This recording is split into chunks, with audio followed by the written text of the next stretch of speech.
Brian Sansevero is an American photographer known for shooting abandoned houses in an elegant and evocative style. As soon as he stumbled upon the Marion Carll Farm in Long Island, New York, he felt the need to explore and capture the beauty of this historic Victorian house. Little did he know that walking into the farmstead was going to be like a front-row seat to the 18th and 19th century. And while Sansevero was able to document and capture what this house was like in the past, it's up to locals and the community school district to determine its future. But before we start, smash the like button and make sure to subscribe if you haven't, and hit that notification bell so that you won't miss any new stories. Brian Sansevero, also known as Saint Severus on Instagram, is a renowned American photographer and filmmaker who specializes in photographing abandoned houses and buildings. So, if there's anybody that knows not to judge a book by its cover, it's Sansevero. Once the Suffolk, New York School District granted him permission to photograph the inside of the Marion Carll Farm, his anticipation and excitement ran wild. It wasn't until he actually stepped inside to explore the mansion that he discovered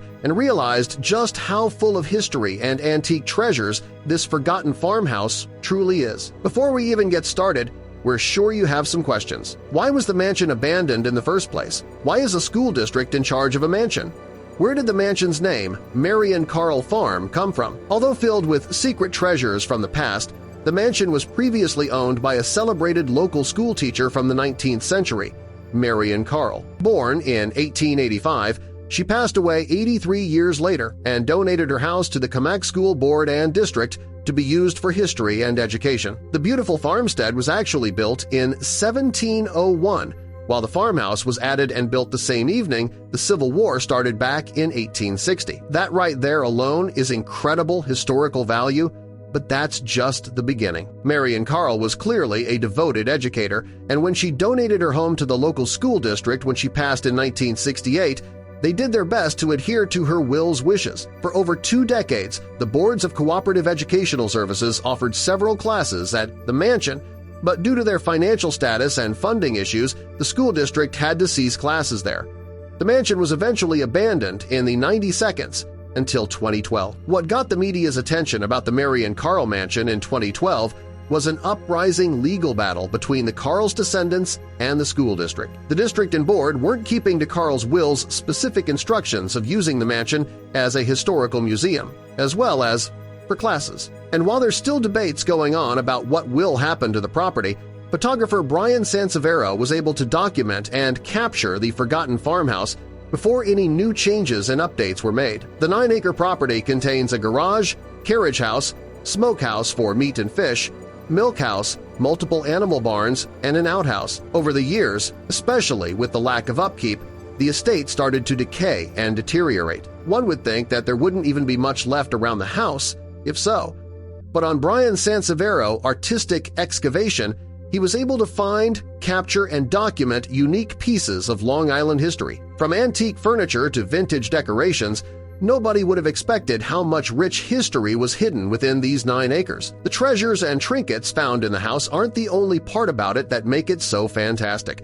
While Miss Carll's family had lived in the house since 1860, she never did much to modernize or update the decor or layout of the house during her lifetime. So despite the fact that she had been living in that house almost an entire century after it was built, she kept it all looking like it did in the 18th and 19th century. Nowadays, most of our family photos and albums are all digitized since digital photography and apps have taken over the realm of pictures. And along with those apps are usually a couple of different old-timey filters that add extra scratches and tint to either black and white or sepia tone. But for those of you who have a real old-timey photograph of your great-grandparents and elder ancestors, you know exactly how much value it holds. And as ironic as it might seem to take a picture of a picture, when Brian Sansevero found a whole bunch of photographs of the Carll family scattered on a table, he had to capture it. With New York's harsh winters and humid summers, it's no wonder this house was in a decaying state. Though it resembles a before image on a home renovation show, the intricate details in the entry hall are remarkable. But this was only the beginning of what the photographer was about to discover. In one room stood a beautifully carved piano. Despite the dust and debris surrounding it, the craftsmanship and presence of the instrument were undeniable. Sansevero's framing focused attention on its elegance, making it the centerpiece of a forgotten parlor. It's unclear when it was made, But handcrafted pianos can last decades, perhaps this one still plays. From the outside, the house looked abandoned, but stepping inside revealed a treasure trove of the past. Many items were left untouched, like a table with bottles resembling 19th-century medicinal remedies and olive oil. It was as if someone had walked away and never returned. Sansevero is known for highlighting the contrast between valued possessions and deteriorating spaces, creating emotionally evocative scenes. In one photograph, the clash between the warm browns of a nightstand and the cold grays of a nearby bottle and clock created a chilling, almost surreal mood. Adding to the atmosphere, the clock was frozen at 2:54 in eerie detail. Attics are often haunting, but this one suggested warmth and utility. Likely used by domestic workers, the space surprisingly held vintage 19th-century petticoats metal structures once used to shape women's skirts, hanging rusted but intact, a fashion relic in a humble space. Despite the decay, corners of the home radiated charm and personality. A hand-painted china teacup, fabric flowers, and a hand-stitched embroidered cushion revealed the warmth that once filled the mansion. These unique personal touches distinguished the home from mass-produced modern interiors. Among the most historically significant items was a hand-carved wooden desk. Possibly used by Marion Carll herself, it appeared ready for use, save for the dust. The craftsmanship in the drawers and chairs was exquisite, a testament to the artisan quality of the era. Beyond the house, the estate spans 9 acres, including preserved farm stables. These structures offer insight into how stables were built centuries ago, further emphasizing Marion Carll's desire to preserve the estate for educational purposes. The barns stood as a reminder of the mansion's life as a working farm. And then there was the antique, safe, rare, and valuable.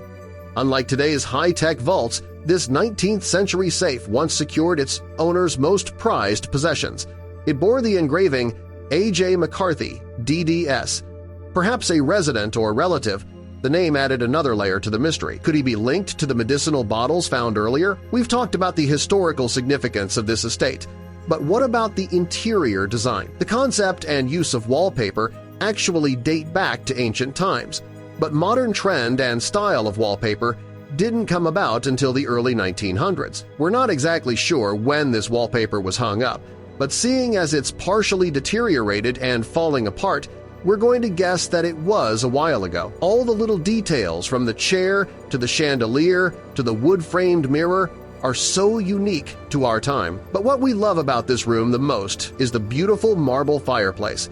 There are clearly many items from centuries past, but some more modern pieces from the 1900s can also be spotted around the property. Blue-patterned china tableware, once a holiday staple in many homes, remains in pristine condition. Other items in the kitchen include an oil-burning lamp and a heavy-duty steel tea kettle resting on the mantel beside the chest. Some areas of the estate appear untouched, as if someone still lives there, while others, like the upstairs, are clearly abandoned and deteriorating. Over the years, the property has seen trespassers and looters, prompting Marion Carll's descendants to raise concerns about the estate's upkeep.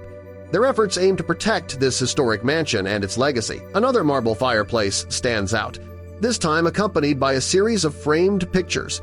The large photo above the mantel is believed to be Marion Carll. To the sides, smaller images of a child and a dog create a poignant family setting. In contrast, a nearby room seems like a snapshot from a post-apocalyptic film.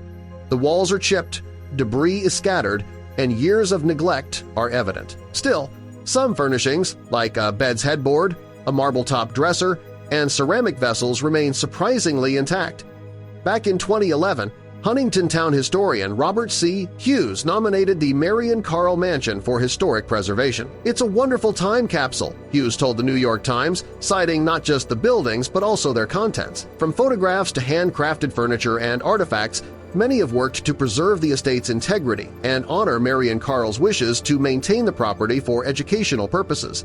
To be recognized by the National Register of Historic Places, a property must meet certain criteria: age, integrity, and significance. It must resemble its original appearance, be at least 50 years old, and be associated with historical events, people, or architecture. If one photo proves the estate's worthiness, it's the one of the preserved carriages. Rarely do we see pieces like this anymore. They look like something from a fairy tale. Their craftsmanship has withstood the test of time. Although Hughes pushed for preservation in 2011, The mansion had already been added to the National Register in 1979. However, disputes over who should maintain the property continued for years. The issue wasn't neglect, but cost. According to the New York Times, the town spent over $44,000 in insurance and maintenance for just the second half of 2010. It wasn't until 2019 that a decision was finally made about the estate's future. Marion Carll wasn't just a schoolteacher. She was a respected figure in the Kamak district, known for her academic accomplishments. In addition to teaching in Kamak and New York City, she served as the district's treasurer and census tracker for nearly 30 years. She was also involved in historic societies and helped form the district's first parent-teacher association. Beyond preservation, legal discussions have focused on making the mansion safe and accessible for public appreciation. Cynthia Clark, co-director of Marion Carll Farm Preserve Incorporated, told CBS News, "It's an 1,860-time capsule of a family that was on this land since 1701. The archaeological and historical value is through the roof."